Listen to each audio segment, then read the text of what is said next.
وعلى الرغم من أن والدته أسرعت نحوه قبل أن يتمكن من لمسها، إلا أن الأوان كان فات على منعه. إن ردة الفعل التي قامت به الشمبانزي الأم وباقي المجموعة من القردة يدل على معرفتهم المسبقة بأن أسلاك التوصيل الكهربائي شيء مؤلم وقاتل. الآن أصبح الصغير أيضا يعرف.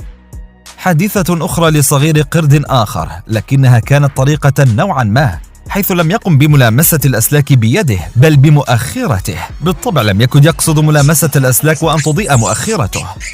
هذا القرد لم يكن محظوظا بنفس حظ القردين السابقين، فقد كانت شحنة الكهرباء كبيرة مما جعله يتصلب في مكانه قبل أن يسقط أرضا ميتا.